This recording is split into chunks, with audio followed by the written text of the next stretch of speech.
شلنگ گازو با چاقو بریدم و گذاشتم جلوی دهن پسرم. پدرش همون لحظه پشت در ورودی محکم به در میکوبید. همه همسایه ها، مامورای آتش نشانی جلوی در خونم جمع شده بودند. باز شدن اون در با مرگ برای من فرقی نداشت و من ترجیح دادم قبلش بمیرم.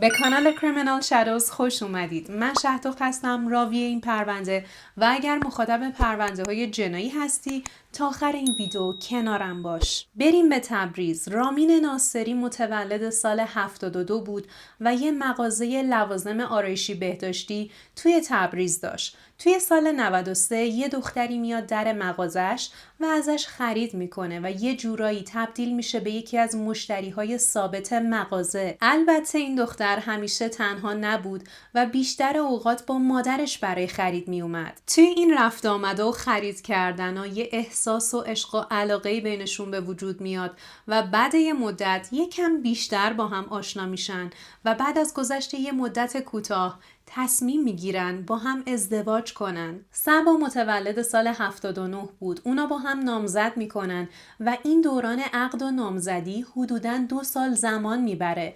مشکلی با هم نداشتن و رابطهشون خیلی قشنگ بود. اما صبا با خانواده خودش خیلی مشکل داشت. اونم سر دخالت‌های بیجایی که خانواده‌اش توی مسائل فوق‌العاده پیش پا افتاده و کوچیکی میکردن. از یه خرید ساده گرفته تا زیر سوال بردن عشق دخترشون نسبت به رامین، همچنین توی برگزاری مراسماتشون و تصمیمات اصلی زندگیشون دخالت میکردن و تلاش میکردن نظراتشونو به این دختر تحمیل کنن. صبا به خاطر این فشارا و دخالت‌های بیجا تصمیم میگیره با خانواده‌اش کلاً قطع رابطه کنه، چون خانواده‌اش دوست نداشتن دخترشون توی دوران نامزدی بره و خونه داماد بمونه و مدام تلاش میکردن با حرفاشون روی تصمیمات زندگی صبا تأثیر بذارن. سال 95 صبا و رامین تصمیم میگیرن برن سر خونه زندگی خودشون، ولی همچنان با خانواده صبا رابطه نداشتن و یه آرامشی توی زندگیشون برقرار بود. توی تاریخ 30 مهر سال 98 خدا به این زوجی پسر شیرین و زیبا هدیه میده که اسمشو میذارن آیهان. با به دنیا اومدن پسرشون اختلافا و مشکلات دوباره شروع میشه. اونا رسم داشتن دختر بعد از زایمانش تا 40 روزگی نوزاد باید میرفت خونه مادرش تا مادر از دختر و نوش پذیرایی کنه و بهشون رسیدگی کنه، چون برای صبا به عنوان خانومی که تازه زایمان کرده رسیدگی و حمام کردن یه نوزاد کار راحتی نبوده. ولی متاسفانه به خاطر اینکه همچنان با خانوادش رابطه نداشته توی این شرایط تنها میمونه و تنها کسی که توی اون شرایط ازش پذیرایی میکنه و بهش خدمات میده مادر شوهرش بوده. نکته عجیب اینجاست که خانوادش بعد از اینکه متوجه میشن صبا فارغ شده دورادور بیشتر اذیتش میکنن و مدام بهش سرکوفت میزدن که الان یه بچه آوردی جای پاتو محکم کنی. نمیدونم چرا اما متاسفانه صبا تصمیم میگیره دوباره با خانواده‌اش آشتی کنه و این رفت آمدا شروع میشه. رامین تک فرزند بود و اومدن آیهان یه سری حساسیت ها رو توی خانواده بیشتر کرده بود، چون رامین خواهر و برادر نداشت. آیهانم اولین نوه و بچه کوچیکی بود که پا توی خانواده گذاشته بود و همه اعضای خانواده جونشون برای این بچه میرفت، بس که شیرین و زیبا بود. صبا و خانوادش متوجه این علاقه و حساسیت رامین و خانوادش روی آیهان شده بودن و از اونجایی که فخر فروختن توی بعضی از خانواده ها خیلی مهمه، اونم با پول و طلا، خانواده صبا مدام توی سر دخترشون میزدن که بابا دختر تو برای اینا پسر آوردی، چرا از اینا یه سرویس طلا، یه خونه یا ماشین نمیگیری؟ همین تحریک کردن و کار دست این زوج داد و صبا شروع کرد به راه انداختن یه سری بحث و دعوای بی سر و ته و الکی و هر بار شروع میکرد به یه بهانه‌ای قهر کردن و آیهانو کرده بود ابزار سوء استفاده از رامین. بعد از اینکه قهر میکرد آیهانو میزد زیر بغلش، میرفت خونه پدرش و بچه رو نشون پدرش نمیداد. میشه گفت این قهرها یه روز دو روز نبود و هر بار که قهر میکرد رامین باید برای صبا یه تیکه طلا میخرید تا صبا خانوم اجازه بده رامین پسرش رو ببینه. کار به جایی رسید که اطرافیان رامین مدام بهش میگفتن پسر خوب، برو از این زن شکایت کن، بگو تمکین نمیکنه، خونه رو ترک کرده، بچه رو نشونم نمیده و با شکایت کردن یه درس درست و حسابی به صبا و خانوادش بده. اما رامین واقعا به صبا علاقه داشت و خب وضعیت مالی خانواده صبا جالب نبود و یه جورایی نسبت به پول حریص بودن و متاسفانه به خاطر شرایط مالی بدشون تا اون سن حتی یه خونه از خودشون نداشتن. برای همین عزت دختر رو توی این میدیدن که یا یه چیزی به نامش باشه یا مدام دامادشون برای دخترشون طلا بخره و بهش هدیه بده و بیکارم نمیشستن، مدام دخترشون رو پر میکردن که صبا از رامین چیزای جدید طلب کنه. میشه گفت اختلافات اونا اواخر سال 99 شروع شد.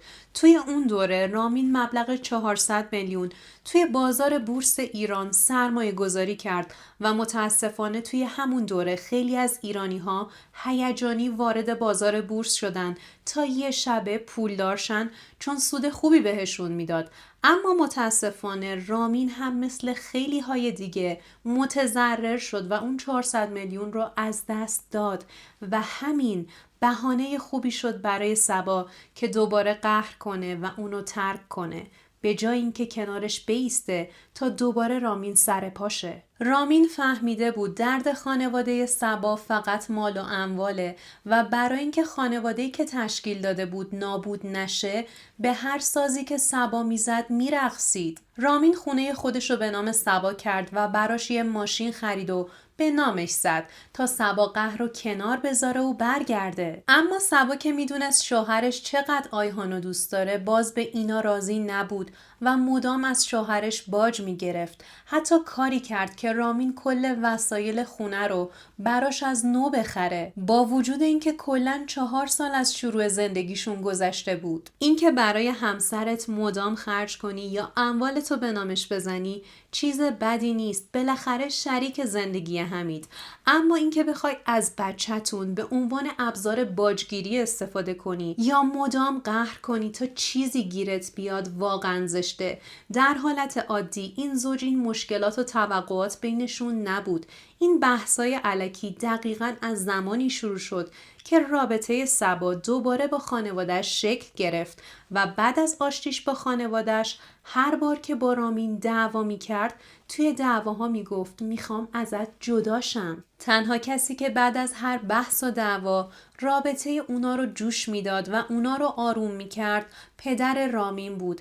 اما متاسفانه سال 1400 پدر رامین بر اثر کرونا و ایست قلبی فوت شد و متاسفانه دیگه کسی نبود که بین اونا پادرمیونی کنه تا زندگیشون از هم نپاشه. یه بار وقتی صبا قهر کرده بود رامین برای جلب رضایتش که بدون بهش اختیار میده و به زور نمیخواد اونو کنار خودش نگه داره بهش حق طلاق میده و این دختر چند روز بعد از فوت پدر شوهرش یعنی پدر رامین میره از حق طلاقش استفاده میکنه، وکیل میگیره، شاهد میاره تا طلاقش رو ثبت کنه. صبا دختر خیانتکاری نبود، سر و گوشش نمی جنبید، زن بدی نبود، از پس خودش بر می اومد، بی زبون نبود و از همه مهمتر رامینو خیلی دوست داشت. اما اطرافیانش مدام روی افکارش تأثیر میذاشتن و به ذهنش جهت میدادن. اولویت اول صبا توی زندگی مشترکش رامین نبود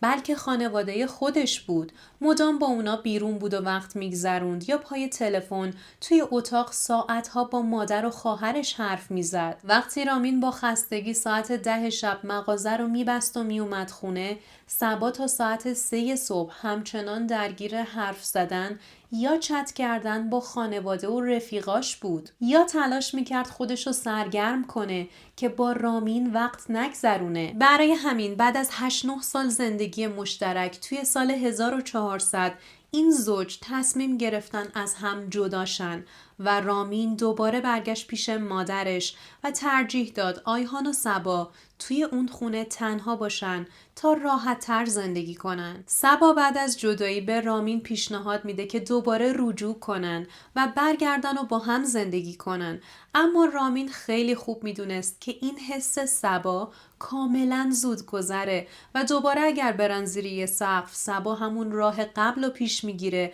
و دوباره تمام وقتشو با خانوادش یا رفیقاش میگذرونه. رامین بهش میگه صبا جان برو 5-6 ماه اونجوری که دوست داری زندگی کن، وقتتو با خانوادت یا رفیقات پر کن، خونه و ماشینم که داری، ببین کی خسته میشی، منم که کنار تو و آیهان هستم، اینکه بخوایم دوباره برگردیم یا عقد کنیم خیلی راحته، مهم اینه بتونیم کنار همدیگه خوش و خرم زندگی کنیم. در نهایت رامین به خاطر آیهان راضی میشه که یه مدت کوتاه بدون عقد رسمی دوباره برگردن زیر سقف با هم محرم بشن و زندگی کنن. اما متاسفانه صبا یه شب دوباره یه بحث و دعوا را میندازه و متاسفانه آیهان شاهد این بحث بوده. این بچه اون شب خیلی میترسه. همونجا رامین وقتی استرس و ترس پسرش رو میبینه بیشتر به هم میریزه و تصمیم میگیره برگرده خونه پدرش، بذاره آیهان با مادرش تنها زندگی کنه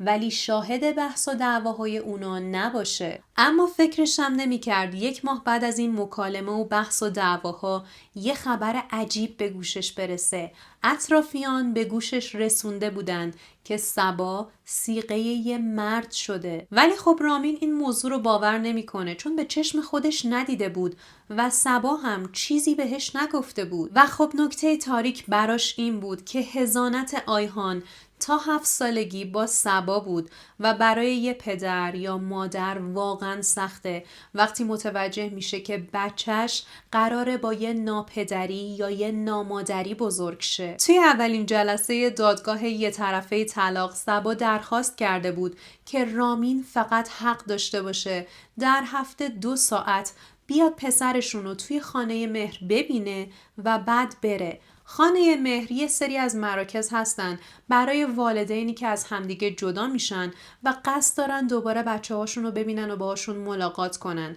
میرن توی این مراکز چند ساعتی با هم وقت میگذرونن و بعد میرن دنبال زندگیشون. اما رامین اصلا دلش نمیخواست بچه کوچیکش پاش به این مراکز باز بشه، برای همین اعتراض میکنه و دادگاه بهش اجازه میده که از 5 شنبه صبح تا عصر جمعه آیهان پیشش باشه و سر ساعت صبا باید میرفت اونو تحویل میداد و تحویل میگرفت. آیهان علاقه زیادی به پدرش داشت و هر بار بعد از این که از پدرش بعد از ملاقات‌ها جدا میشد گریه میکرد و بیتابی پدرش رو میکرد، در حدی که صبا باید به زور بچه رو سوار ماشین میکرد و آیهان هر سری با گریه از رامین جدا میشد. بالاخره اونا به این نتیجه میرسن این بچه رو اذیت نکنن، بذارن هر وقت دوست داره پدرش رو ببینه و به زور جداش نکنن و کار به جایی میرسه که آیهان پیش پدرش موندن و ترجیح میداد به کنار صبا بودن. همه چیز برعکس شد و به جای اینکه هفته 1 شب آیهان پیش پدرش بمونه و بقیه هفته رو پیش صبا باشه، فقط حاضر میشد 1 شب پیش صبا باشه و دوست داشت بقیه هفته رو با پدرش بگذرونه. و همون شبی هم که میرفت پیش صبا انقدر گریه میکرد و بیتابی میکرد که صبا مجبور میشد نصف شب با رامین تماس بگیره تا بیاد بچه رو برداره و بره. سر این موضوع هم باز دوباره با هم بحثشون میشه. رامین به صبا میگه تو که ماشین زیر پات هست، گاهی بیا این بچه رو ببر بیرون، بچرخونش، باهاش وقت بگذرون، ببرش پارک، براش مهر مادری خرج کن تا این بچه ترجیح بده یکم با تو باشه و پیشت بمونه. اما متاسفانه صبا با این حرفا آگاه که نمیشه هیچ، بهش بر میخوره، بر میگرده به رامین میگه اگه تو پدر خوبی هستی خودت ببر نگهش دار. رامین از طریق آیهان متوجه میشه مردی که صبا باهاش الان توی رابطه است یکی از مشتریهای خودشه به نام سامان که همدیگر رو میشناختن و متاسفانه اون مرد معتاد به شیشه بوده و شیشه مصرف میکرده. 3 ماه قبل از حادثه آیهان یه روز وقتی در مغازه پیش باباش بوده بهش میگه بابا فلانی رو یادته؟ همونی که یه ماشین سفید داشت، اومده خونه مامان، واسه مامان 2 جوجو آورده. در واقع سامان برای سبا 2 عروس هلندی خریده بود و این توی ذهن آیهان مونده بود. رامین این قضیه رو به روی سبا میاره ولی سبا این قضیه رو کلاً انکار میکنه که با همچین مردی تو رابطه است. برای همین رامین تصمیم میگیره با پدر سبا تماس بگیره، برای اینکه فکر میکرده پدر سبا از مادرش منطقی تره و میشه باهاش صحبت کرد. بهش میگه دخترتون با یه مرد معتاد وارد رابطه شده. ازتون خواهش میکنم وقتایی که آیهان میاد اونجا بیشتر مراقبش باشید، چون با حضور این مرد ممکنه هر اتفاقی بیفته. پدر سبا بهش میگه امکان نداره معتاد باشه. اگه معتاد باشه من جلوی رابطه‌شون رو میگیرم. در صورتی که این مرد و خانواده سبا هم در جریان رابطه سبا و سامان بودن، هم در جریان اعتیاد سامان و خیلی هم رابطه خوبی باهاش داشتن. رامین خیلی به هم میریزه و خب حس میکرد بچهش الان توی خطره. این بار که آیهان میره پیشش به مدت 20 روز نمیذاره آیهان برگرده پیش مادرش و سبا با مأمور و دستور قضایی میره در خونه مادر رامین و آیهانو به زور میگیره چون حضانت بچه با اون بوده. آیهان جدا از این که هفته 1 شب میرفت پیش سبا میموند، سبا در طی روزگاهی میومد دنبالش در مغازه رامین، برش میداشت میبرد بیرون میچرخوندش و بعد از چند ساعت دوباره اونو میآورد میذاشت در مغازه رامین و بعد میرفت خونه. توی این مدت همسایه های سبا متوجه رفت آمد یه مرد مشکوک، اونم نیمه شبا شده بودن. برای همین یه شب جلوی سبا رو میگیرن، بهش میگن دختر ما اینجا آبرو داریم، خانواده اینجا زندگی میکنه، این آقا کیه هر شب میاد اینجا و میره؟ سبا هم بهشون میگه من و این آقا صیغه همدیگه ایم، به شما ربطی نداره. یه روز مثل همیشه سبا زنگ میزنه به رامین، بهش میگه امروز میخوام بیام دنبال آیهان.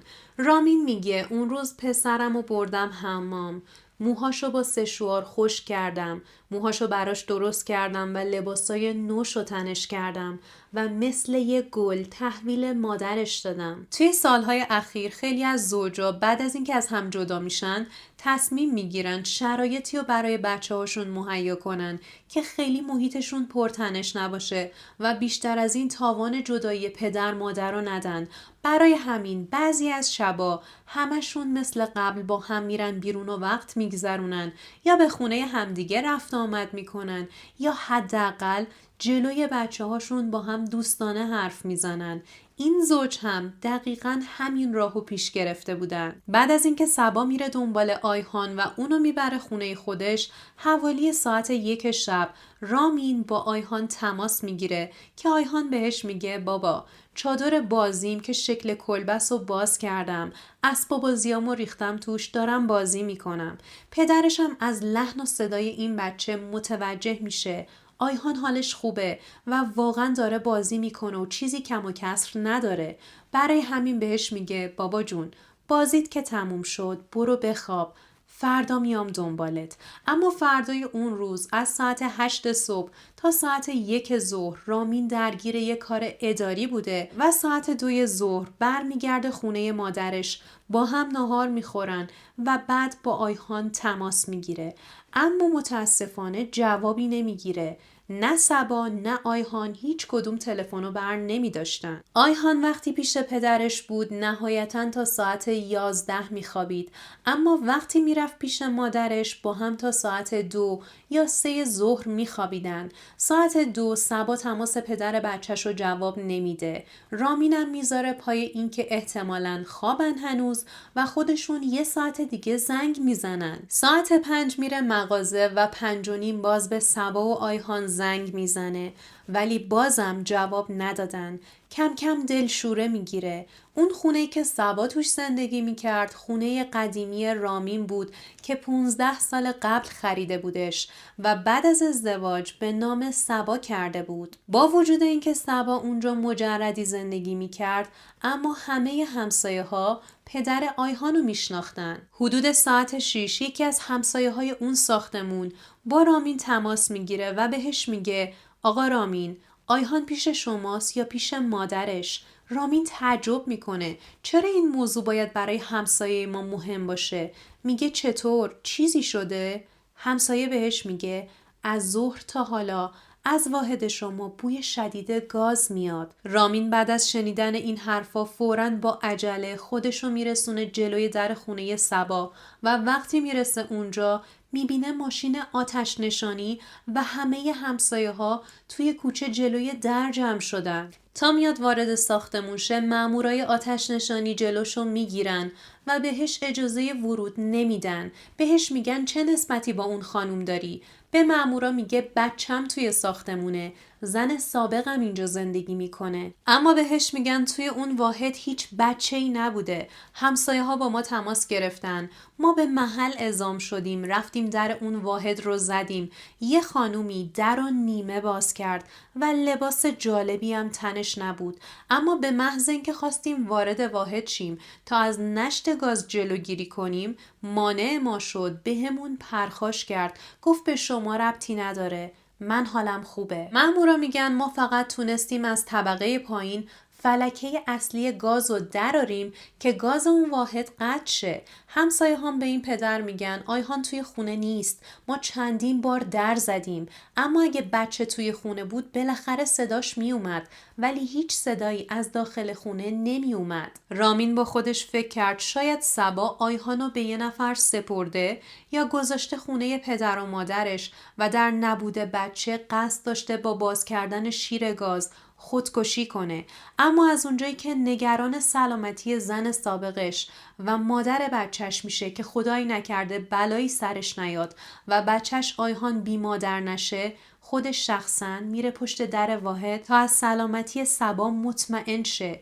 در میزنه اما سبا بازم در رو روش باز نمیکنه. از پشت در چند کلمه‌ای باهاش صحبت میکنه و بهش میگه تو اینجا چی کار میکنی؟ به بابام زنگ زدم، در جریان همه چیز هست، داره میاد اینجا، راتو بکش برو. رامین بهش میگه باشه در رو باز نکن، ولی بگو آیهان کجاست؟ به کی سپردیش؟ در صورتی که همون لحظه جسد بیجون این بچه یه گوشه خونه افتاده بود. سبا فکرشو نمی کرد که این قضیه انقدر بزرگ شه که سر و کله همسایه ها و آتش نشانی پیدا شه.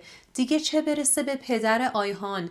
برای همین هراسون از این ور خونه میرفت اون ور خونه. ترسیده بود که نکنه کسی بفهمه چه اتفاقی افتاده. پدر آیهان باز به در میکوبه، میگه آیهان کجاست؟ به کی سپردیش؟ که سبا یهو هل میکنه و میگه آیهان توی خونه خوابیده. همونجا دنیا روی سر این پدر خراب میشه. شروع میکنه به فریاد زدن و محکم به در لگد میزده تا شاید سبا در رو باز کنه، بتونه وارد خونه بشه و پسرش رو نجات بده. اما عجیب بود که یهو صدای سبا قطع شد و دیگه جواب رامینو نداد. رامین فوراً رفت طبقه پایین، به مامورای آتش نشانی گفت داشتم از پشت در با همسر سابقم حرف می زدم که به هم گفت بچه توی خونه است، اما یهو صداش قطع شد و دیگه جوابمو نداد. فکر کنم بیهوش شده. پلیس هم بالاخره به محل اعزام شد و 5 دقیقه زمان برد تا دستور قضایی بگیرن و بتونن در رو بشکنن و وارد خونه بشن. در بدو ورود یه سرباز وارد اون خونه شد و تا پاش رسید توی راه روی خونه برگشت سمت پدر آیهان و بهش گفت زن سابقت خودکشی کرده. پدر آیهان وقتی وارد خونه شد اصلاً چشمش سبا رو ندید و مدام روی زمین دنبال آیهان میگشت که یهو چشمش خورد به اون چادر بازی کلبه‌ای شکل آیهان و دید پسرش جلوی اون چادر روی زمین مثل فرشته ها خوابیده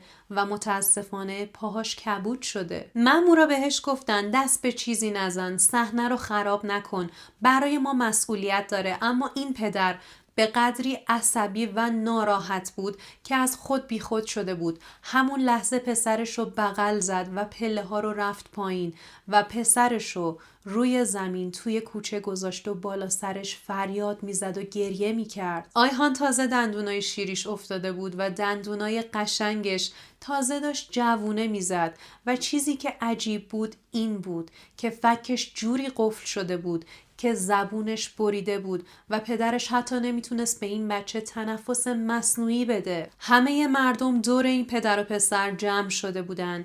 یکی میگفت سطح اکسیژن خونش اومده پایین، برای همین بیهوش شده. یکی دیگه میگفت بیایید کنار، فایده نداره، بچه دیگه تموم کرده. یکی دیگه هم از راه میرسید و میگفت یه آینه بگیرید جلوی بینیش، اگر بخار کرد یعنی هنوز زنده است. هر کی توی اون لحظه یه نظری میداد و با حرفای مردم مدام توی دل این پدر یه نور امیدی روشن میشد و خاموش میشد. اما متاسفانه مدام نگاهش میافتاد به پاهای این بچه که از ساق به پایین کبود شده بود، ولی در نهایت دلش میخواست یه معجزه رخ بده و آیهان دوباره چشماشو باز کنه. 20 دقیقه بعد اورژانس رسید. وقتی مامورای اورژانس بدنشو جابجا کردن و برگردوندن روی سینه، یه مایه سیاه رنگی از دهن بچه خارج شد و اونجا همه امید این پدر ناامید شد. هیچ کدوم از اعضای خانواده از این اتفاق خبر نداشتن و توی اون لحظات این پدر به تنهایی با مرگ بچهش مواجه شد. رامین با خانواده تماس گرفت و فقط بهشون گفت بیاید دم در خونه صبا. همسایه ها گفتن پلیس برای اینکه جسد صبا رو از خونه خارج کنه نیروی خانوم نداشته که اعزام کنه به محل و برای همین مجبور شدن از همسایه ها کمک بگیرن تا جسد رو منتقل کنن پایین. و توی این حد فاصل که همسایه ها وارد خونه شدن صحنه‌های عجیبی رو دیدن. مثلا کف آشپزخونه کلی خشاب قرص ریخته بود و این نشون میداد که صبا دنبال قرصی میگشته و موفق نشده پیداش کنه. همچنین بالا سر بالشت آیهان روی زمین یه قرآن گذاشته شده بود. گوشی صبا یه طرف خونه پیدا شد و دست کلیدای خونه هم ته کمد لباساش. اما نکته عجیب این بود که شناسنامه صبا کاملا دم دست بود توی سالن روی یه میز. طبق گفته همسایه ها از 12 ظهر تا 6 عصر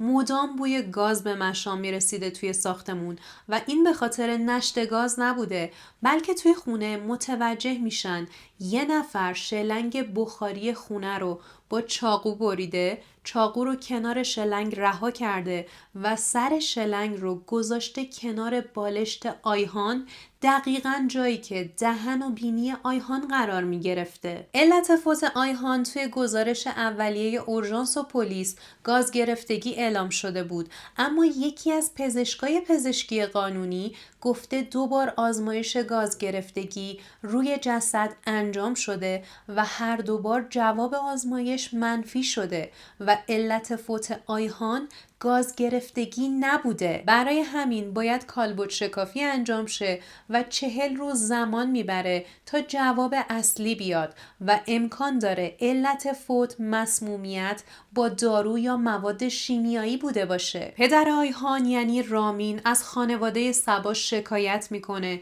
چون اونا در جریان همه چیز بودن. طبق گفته های خود صبا که پشت در به رامین گفت پدرم در جریانه و داره میاد اینجا. از طرف دیگه این خانواده درگیر یه حواشی مسخره هم شده بودن.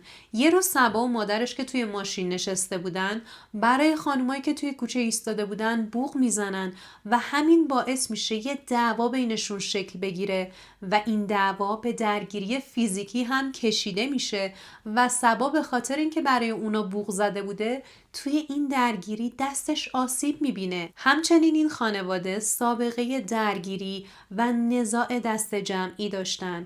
رامین از طرف دیگه از سامان، مردی که با صبا در ارتباط بود، هم شکایت میکنه چون باورش اینه که سامان توی مرگ بچهش نقش داشته. اما خانواده صبا گفتن که دخترشون با کسی رابطه نداشته و سامان چندین بار برای صبا مزاحمت ایجاد کرده، اما اون توی این قضیه کاری نیست. ولی دوربینای مداربسته خونه صبا چیز دیگه‌ای نشون میداد. اون مردی که با صبا توی رابطه بود اون شب رفته بود خونه صبا. سامان ساعت 2 صبح وارد خونه شده بود و بعد از 1 ربع اومده بود بیرون و دوباره ساعت 4 صبح سینه‌خیز برگشته بود خونه سبا و دیگه فیلمی از خروجش موجود نبود. در واقع اون حوالی ساعت 3 ظهر تا 5 عصر روز حادثه از خونه خارج شده بود. دقیقاً زمانی که هر روز توی اون بازه برق اون منطقه قطع می شده. حضور سامان توی خونه سبا توسط یه شاهد تایید میشه و اون شاهد یه نظافتچی بوده که هر دوشنبه می اومده توی اون ساختمون تا راه پله ها رو نظافت کنه و اون دوشنبه چون برقا قطع شده بوده میره در واحد سبا در میزنه و ازش میخواد سطل آبش رو براش پر کنه تا بتونه پله ها رو بشوره. همون لحظه وقتی در باز میشه این مرد سامان رو توی خونه سبا میبینه، اما چون دوربینا به خاطر قطع بودن برق هیچ فیلمی ضبط نمیکردن، دوست پسر سبا همون لحظه فرار میکنه. سامان توسط پلیس دستگیر میشه و میگه من کلاً یه رو بیشتر توی اون خونه نبودم، اما رامین پدر آیهان با فیلمای دوربینای مداربسته موفق میشه خلاف این حرفا و اعترافات رو به پلیس ثابت کنه، ولی متاسفانه پلیس اونو آزاد میکنه. میگن خونه سبا پلمپ نشده، انگشت‌نگاری صورت نگرفته،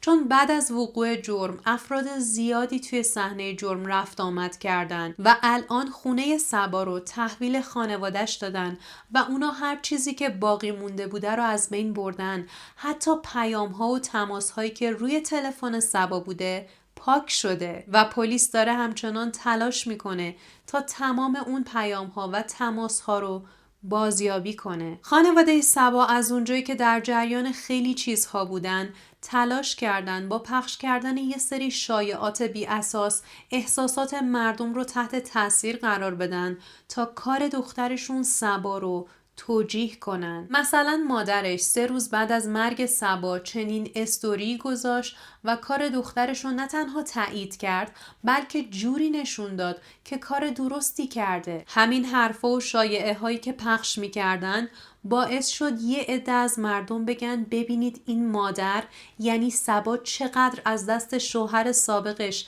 زجر کشیده و اذیت شده که حاضر شده دست به چنین جنایتی بزنه. و جالبه که خانواده سبا ادعا می‌کردن که رامین اصلا اجازه نمیداده دخترشون آیهان رو ببینه. اما باید بهتون بگم رامین دیگه همسر سبا نبود، در واقع همسر سابقش بود. مدام در مغازش بود و نمیتونست خیلی راحت برای سبا آزار و اذیت فیزیکی یا روحی و روانی ایجاد کنه. اصلا کدوم مادری بچه خودشو به خاطر اختلافات یا جدایی از همسرش به قتل میرسونه؟ خود شما اگر همسرتون بد باشه یا باهاش به اختلاف بخورید یا ازش جدا بشید میرید سراغ بچه هاتون و اونا رو به قتل میرسونید؟ قطعا نه. حتی شایعه کردن قتل کار رامین بوده و اون زن سابق و پسرش رو به قتل رسونده و الانم داره مظلوم نمایی میکنه.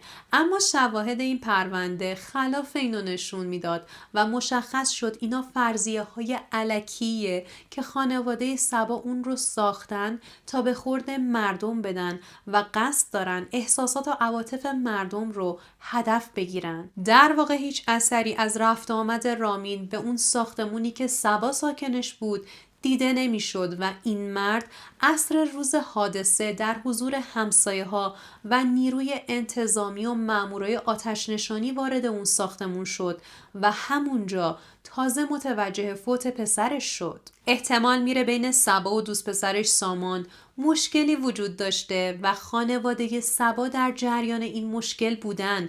برای همین قبل از اقدام به خودکشیش با پدرش تماس گرفته و قرار بوده پدرش بره اونجا. خواهر سبا گفته سبا قبلا چندین بار توی مشکلات و دعواها از دهنش پریده و گفته بالاخره من یه بلایی سر خودم و آیهان میارم. خیلی ها احتمال دادن روز حادثه سبا و سامان مواد مصرف کرده باشن و تحت تاثیر مواد یه بلایی سر بچه آورده باشن، چیزی به خوردش داده باشن و ناخواسته باعث مرگش شده باشن. برای همین صبا از پدرش خواسته بره اونجا تا مشکل رو مدیریت کنه و همون لحظه سامان از خونه زده بیرون که گیر نیفته. بعدش هم صبا از عذاب وجدان خواسته صحنه سازی کنه، اما وقتی متوجه شده داره لو میره و همه همسایه ها و مامورای آتش نشانی جلوی در خونش جمع شدن و احتمال داره گیر پلیس بیفته، ترجیح داده خودکشی کنه. وگرنه اگر قصد داشت به هر دلیلی خودکشی کنه،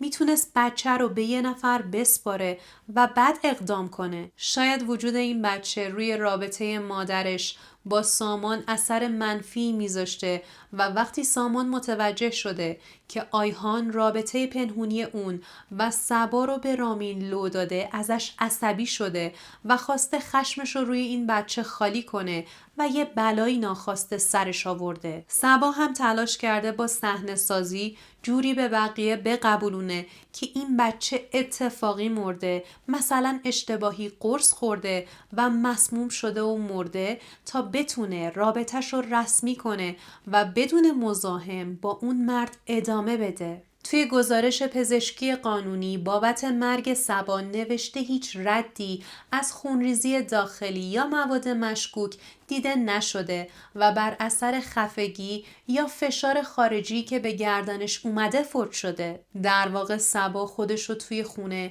با یه شال دار زده بود. خودکشی صبا چند تا معنی بیشتر نداره. اول اینکه توی شرایطی گیر کرده که انتظارشون نداشته و خوب میدونسته که اگر اون در باز شه و همه وارد شن اون رو مقصر میبینن و باید بابت اتفاقی که افتاده به همه جواب بده و نمیتونه توی این شرایط بیگناهیشو ثابت کنه، البته اگر بیگناه باشه، و برای همین حذف کردن خودش رو ترجیح داده. دوم اینکه شاید با برنامه ریزی این کارو کرده و بعد از مرگ بچهش عذاب وجدان گرفته و ترس از گیر افتادن اومده سراغش و ترجیح داده خودشو اعدام کنه تا به دست قانون اعدام شه. متاسفانه گزارش پزشکی قانونی آیهان هنوز نیامده، چون گفتن 40 روز کاری زمان میبره، اما این وسط انقدر تعطیلات به این 40 روز خورده که تا الان جوابی ندادن و ما فقط میدونیم علت فوتش گاز گرفتگی نبوده.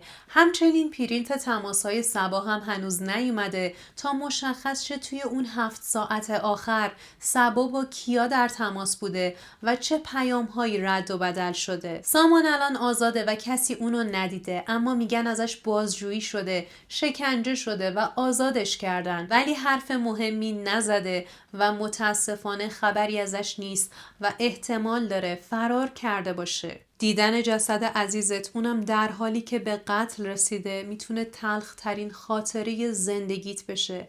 وقتی برای اولین بار تصویر بدن بیجون آیهان رو دیدم قلبم مچاله شد و اصلا بهتون پیشنهاد نمی کنم این تصویر رو ببینید. این وداع تلخ پدر پسری رو توی اینستاگرام گذاشتم، شاید یه نفر با دیدن چهره معصوم این بچه دلش به درد بیاد و توی رسانه‌ای شدن این پرونده بهشون کمک کنه. نمیتونم بگم صبا آیهانو دوست نداشته یا مادر بی احساسی بوده، چون هیچ مادری توی این دنیا وجود نداره که انقدر از بچهش متنفر باشه که بخواد دست به قتل بچهش بزنه. من واقعا آرزومه که یه بچه به زیبایی آیهان داشته باشم و واقعا برام عجیبه که خدا چنین نعمتی رو به بعضی ها مثل صبا میده، اما با سهلنگاری این نعمت رو از خودشون و بقیه میگیرن. به شخص از مرگ صبا خیلی ناراحت شدم. به نظرم نباید میمرد، چون جایگاه مادر یه جایگاه مقدسه و شاید بعضی از این مادرها که بچه هاشون رو به قتل میرسونن با خودشون فکر میکنن چون این بچه رو به دنیا آوردن، هر وقت که دلشون بخواد میتونن جونش رو بگیرن. برای همین از مرگ چنین مادر مادرایی من به شدت ناراحت میشم، چون باورم اینه باید زنده بمونن و مجازات شن. حالا این مجازات میتونه زندان باشه یا هر چیز دیگه‌ای که قانون اونا رو لایقش بدونه، ولی مرگ براشون خیلی راحت و کمه. از صمیم قلب برای این بچه آرامش میخوام و به پدر آیهان عزیز تسلیت میگم و امیدوارم زوایای تاریک این پرونده هرچه سریعتر روشن شه تا بتونیم یه آپدیت جدید بهتون بدیم در مورد حقیقتی که پشت پرده این جنایته. دوست دارم بدونم حدس شما چیه؟ چی باعث شده که یه مادر دست به قتل بچه خودش بزنه؟ به نظرتون علت خودکشی صبا واقعا چی بود؟ دوست پسر صبا توی این قتل دست داشته یا نه؟ ممنونم که تا این لحظه کنارم بودید و بی‌صبرانه منتظر شنیدن نظرات کارشناسانتون توی کامنت ها هستم. و اگر تا این لحظه این ویدیو رو لایک نکردید، از همین پایین میتونید این ویدیو رو لایک کنید، کانال رو سابسکرایب کنید، کامنت بذارید و این ویدیو رو هایپ کنید. بهتون پیشنهاد میکنم ویدیوهای قبلی کانال رو از دست ندید و مرسی.